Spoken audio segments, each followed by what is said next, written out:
intensité. Okay? Et cette intensité-là, c'est le moteur qui va permettre de réaliser votre projet. Et qu'est-ce que c'est un comportement éthique?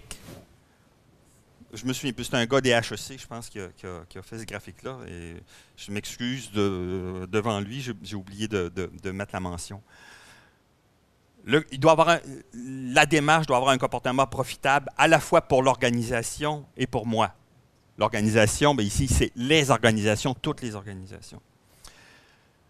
Un comportement légal au sens de la loi, mais en même temps respectueux des règles internes, nos lois à nous, nos valeurs à nous. Puis un comportement moral en regard de la moralité conventionnelle, okay? Moralité conventionnelle déterminée par la société dans laquelle on vit, et en fonction des valeurs éthiques personnelles. Donc, il y a des forces qui sont en présence.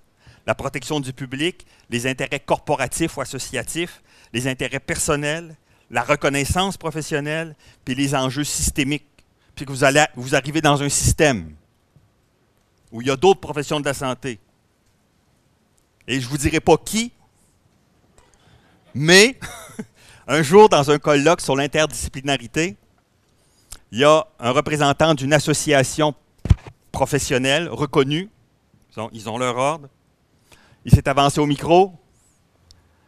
Et quand il a voulu parler de sa profession, plutôt que de la nommer, il a parlé de l'industrie. C'est une réalité. Cette dimension-là, dans le monde de la santé, est une réalité pour des éléments qui ont un certain pouvoir dans le monde de la santé. Ils se conçoivent comme des industriels. Il y a une industrie de la santé. Okay? C'est un élément à ne pas négliger. Donc, important de contenir l'intensité et de ne pas oublier quelqu'un dans la démarche, de ne pas oublier un joueur, même si des fois on aimerait ça le mettre de côté. D'essayer de se méta-positionner pour voir l'ensemble de la dynamique et de garder son intégrité. Donnez-vous encore 30 secondes? 30 secondes. OK. Psychosynthèse. Je vous propose une petite activité d'intégration personnelle. Je vous invite à la faire parce que ça peut être payant sur un plan individuel et collectif. OK?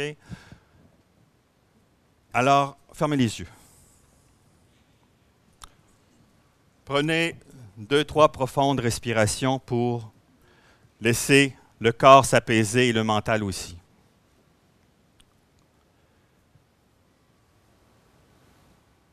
Vous sentez la chaise en dessous de vos fesses, le dossier dans votre dos, vos pieds par terre, vos mains qui sont croisées, appuyées, etc. Vous repassez un peu en revue les différentes sensations que vous avez eues pendant la présentation à l'évocation de ces éléments historiques-là qui, j'ai cru comprendre, pouvaient ressembler à des choses que vous connaissez.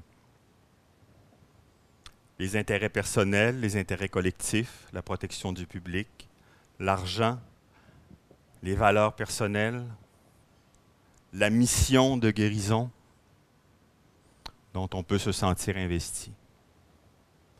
Et ces différents éléments-là, je vous propose de sentir la tension que ça crée à l'intérieur de vous dans votre champ de conscience.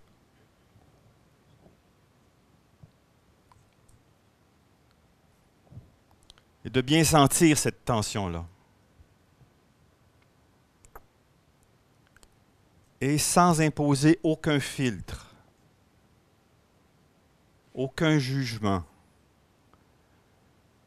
de laisser venir une image qui représente ça, un symbole.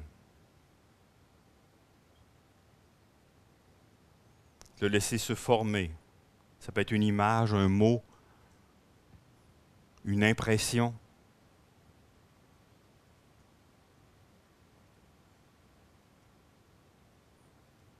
Et de vous approprier ce symbole-là, de le faire vôtre, comme étant la représentation des forces qui vous animent, dans le processus dans lequel vous êtes embarqué.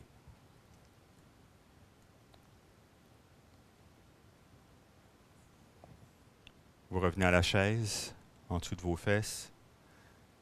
Tout doucement, vous ouvrez les yeux et vous notez votre symbole pour ne pas l'oublier, parce que parfois c'est fugace, ces petites images-là. Je vous remercie beaucoup.